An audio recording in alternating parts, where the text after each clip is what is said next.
To have a book signed or to not have a book signed? That is the question of the day. This content is sponsored by BCW Supplies. Visit them at bcwsupplies.com. Reggie here, your friendly neighborhood bodybuilder and comic book collector, and I want to welcome you to another one of my videos. In this video, we are going to continue a discussion that we essentially started more than a month and a half ago. And it was a discussion around signed books and how to best go about valuing books that have been signed. And I don't want to talk more about that because I think that we've done that. But what I do want to focus on in this video is to highlight for you a few things to consider if you are debating on getting one of your books signed. And again, this isn't about telling you what to do, but it's about giving you a couple of things to think about, a few things to consider before you take some kind of action. Over the course of this video, what you're essentially going to hear is an outline of some questions that to some degree or another kind of builds upon one another, but they are things that you might want to consider asking yourself to ensure that if you do get a book signed, that you won't regret that decision for some reason or another.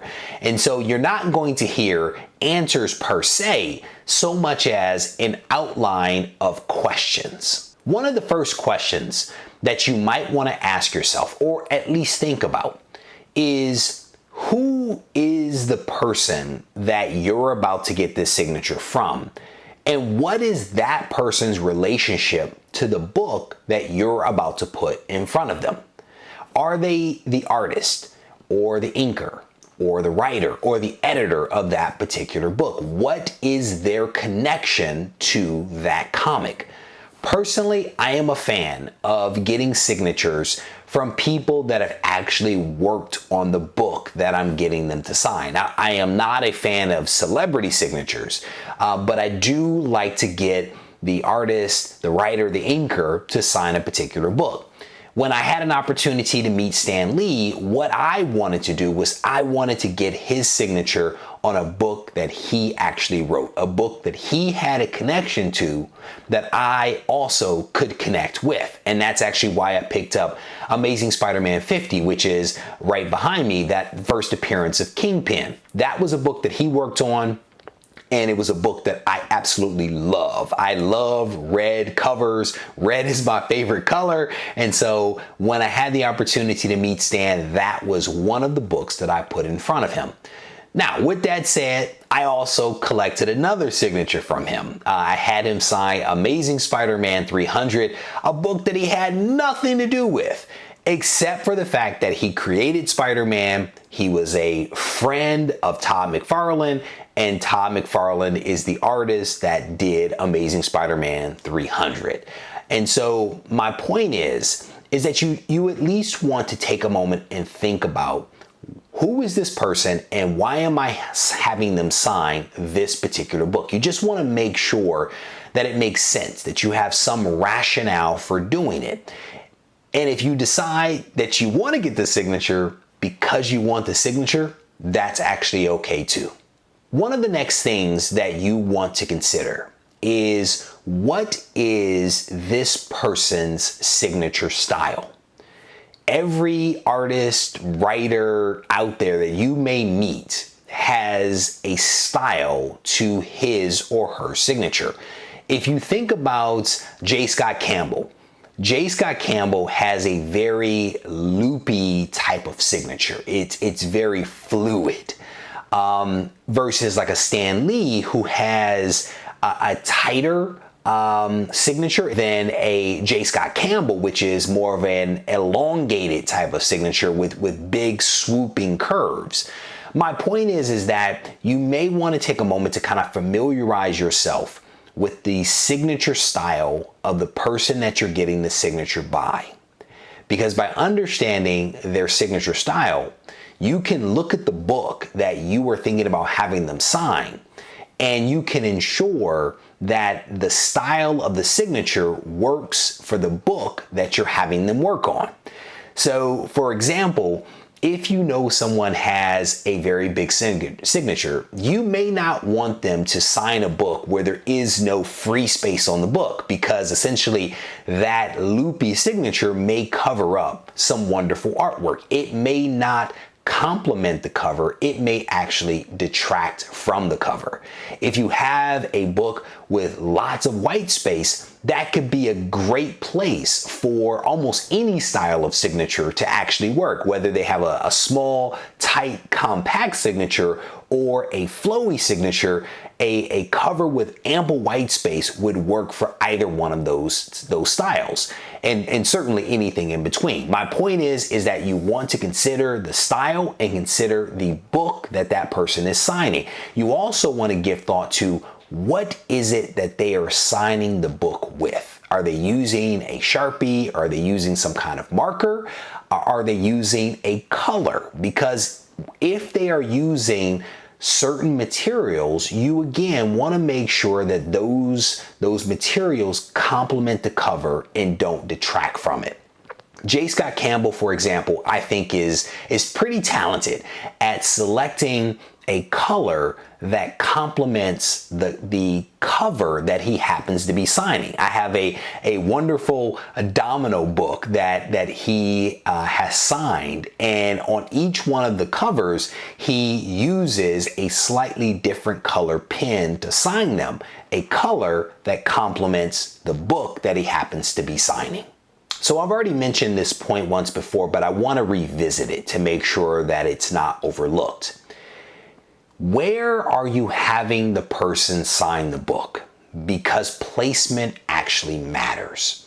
You want to make sure that if they are signing your book, they're signing it in a place where, again, it complements that cover and it doesn't detract. It doesn't cover up an important element of the cover. You don't want someone to sign across, a character's face, because that might take away from the beauty of that cover. If you're getting a remark, for example, in a signature, you want to give some thought to the placement. Where is the ideal place for that signature to go, where that signature can actually be seen and appreciated while not taking away from the book itself?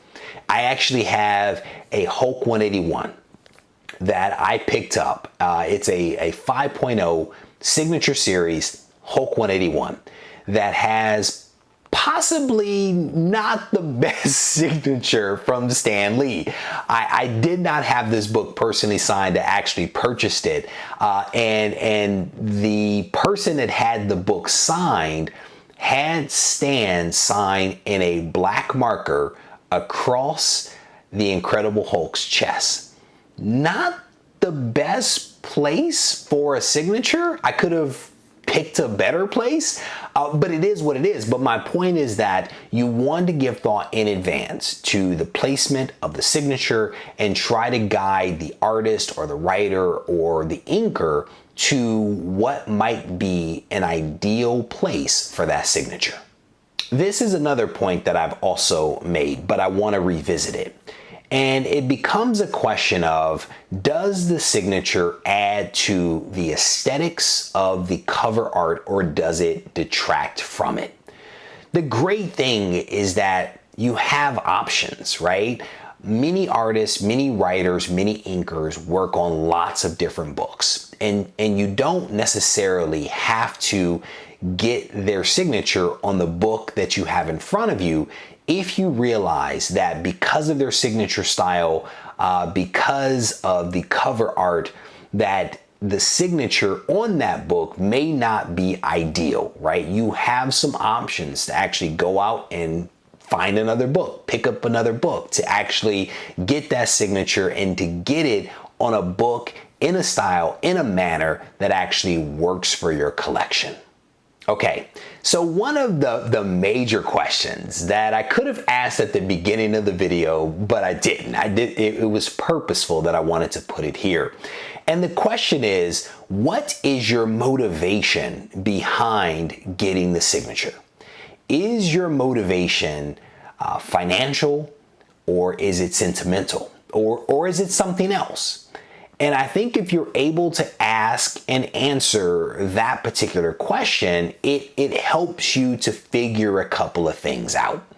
If you are, for example, getting a book signed by an artist that you've always wanted to meet, then if you get that signature, you may decide that you don't want to get that book slabbed because you're doing it for the joy, for the experience of meeting that particular artist. And some of the things that I've already mentioned, like the placement or the signature style, some of those things may not matter as much to you because you're there for the purpose of engaging this person that you've always wanted to meet.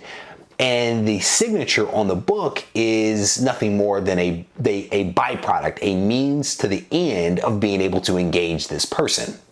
But if you're doing it for financial purposes, if you're doing it for the purpose of reselling that signature, then I think you definitely want to give more thought to certain things like the placement of the signature, right? I bought that Hulk 181 because I wasn't sure if I was ever going to meet Stan Lee. And at the time, he was actually ill.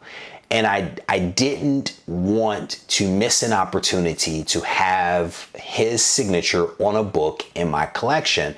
And so I bought that book, even though the signature placement was not ideal. Now, someone else could have potentially looked at that book and passed on that book because they weren't pleased with the signature, right? Someone could have, downgraded the value of that book because of the placement on that signature. That didn't necessarily happen in this case because I wanted the book because it was signed. It wasn't an ideal signature, but it didn't matter to me at the time. But again, if you're doing it for financial purposes, and this is no judgment on my part, you definitely want to give more thought to some of the things that I've mentioned already in the video, and maybe some of the things that I will mention as I continue to wrap up the video. So here's a very provocative question. Do you even need to get the signature? Is it necessary to have a signed book? One of the things that we heard recently from the CGC video that I did was that signatures, especially if not in ideal places, or if they're large, if they detract from the aesthetics of the book, could actually count against the grade of that book. So the question becomes, do you even need to get that signature? And I'll add to that. If you decide that you need to get the signature, do you need the signature on the cover of the book at all? Back in the day, most people used to get signatures on the splash page. The inside first page of the book is where a lot of signatures used to go. And I think a lot of times you'll see like Jack Kirby's signature won't be on the cover, it'll actually be on the splash page. So why not the splash page? Does it have to be the cover, especially if the cover counts against you? It's something to consider. Getting back to this idea of the rationale behind getting the signature. If the rationale is sentimental and it's not about financial or value or anything like that, the next question is, do you even need to get the book slabbed, or do you just keep the book raw, right? If you're doing it because you have always wanted to meet John Romita Sr., do you need to get that book slabbed? Do you need to incur the costs and the time to get the book slabbed? Or again, are you doing it for sentimental purposes because of the opportunity to actually meet whatever artist it is, or whatever person it happens to be that you're getting the signature from? Do you need to get the book slabbed? I'm going to be giving away a signed copy of Lazarus 1, signed by Greg Rucka, to one lucky subscriber of this channel. To have a chance at winning this book, all you have to do is enter a comment in the comment section. Say whatever you want to say, but make sure you include the words, "Reggie, I want it," in that comment. One lucky person from those who comment will be selected as the winner. Stay tuned to follow-up videos to hear who that lucky winner actually is. One of the things that I personally was a little disappointed in, and I don't know if I realized it or not at the time, was that my Amazing Spider-Man 50, which is hanging on the wall back there behind me, was signed by both Stan Lee and John Romita Sr. I purchased the book for the specific purpose of obtaining those signatures. One, because I wanted to meet Stan Lee, and then I had a facilitator actually go out and meet with John Romita Sr. for the second signature. That book, when I purchased it, I actually spent extra money to get a higher grade book, right? It was a 7.5, and I was very proud of the fact that it was a 7.5 because there were so many other books that I was seeing that I just wasn't happy with how the book presented. And so the 7.5 that I was able to find, I thought was a pretty solid book, and I was excited when the book came in. And I saw it for that one day, and then I took it to the con the next day, and then off it went for the next 5-6 months or something like that. But when the book came back, and I don't know if you can actually see it back there, it actually came back a half grade lower. And I automatically assumed that it came back a half grade lower because of the graders. The graders decided that the damage or whatever that was done to the book over the course of time was significant, right? Because not every book that, gets graded or regraded is the exact same grade, right? Grading is a little subjective. There is some art and some science to it, right? There's no doubt about that. So I kind of chalked it up to the fact that, you know what, they said it was a 7.5 before, and now that they're looking at it again, it is now a 7. Okay, cool, no problem. But I recently realized, as I just mentioned a short while ago, that they may have actually received the book and downgraded the book because it had been signed. And so the question is, if you buy a book or have a book and you have that book signed, are you okay if the potential grade of that book, and of course the associated value, drops? And maybe you are, if you've taken the time to look at the value of that book at the lower grade signed. Maybe the signature offsets the decrease in the grade. Maybe that happens. I would highly encourage you to think a little bit about it and to ask yourself, if I lose a half a grade, and I'm kind of making this up, if I lose a half a grade and the value of that half grade, do I make up for it by having this book signed by whoever it is that's signing it? And of course you have to factor into that the cost of the signature series, the cost of having the facilitator potentially do it, your shipping costs, etc., etc. You should do the calculation to really determine for yourself if it is indeed worth it.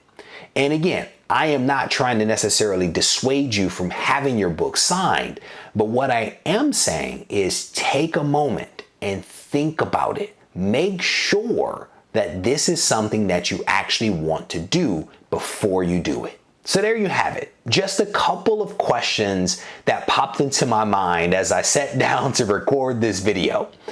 My hope is that you heard something over the course of this video that may actually help you to make more informed decisions about getting your book signed. And as I mentioned, I have books that are signed in my room that are graded, and I have a ton of books that I have signed that aren't graded, that are still raw. So my thing is not to dissuade you in any way, shape, or form, but it's simply to give you a few additional tools to draw from. Hopefully you found this video helpful, and if you haven't already subscribed to the channel, I encourage you to do so that you can stay abreast of all the content that I release every single week. Be sure to visit BCW Supplies to learn about their 950 plus products for collectors. Products include card sleeves, display cases, comic bags, storage boxes, and gaming folders, just to name a few items. Head over to bcwsupplies.com today for more information.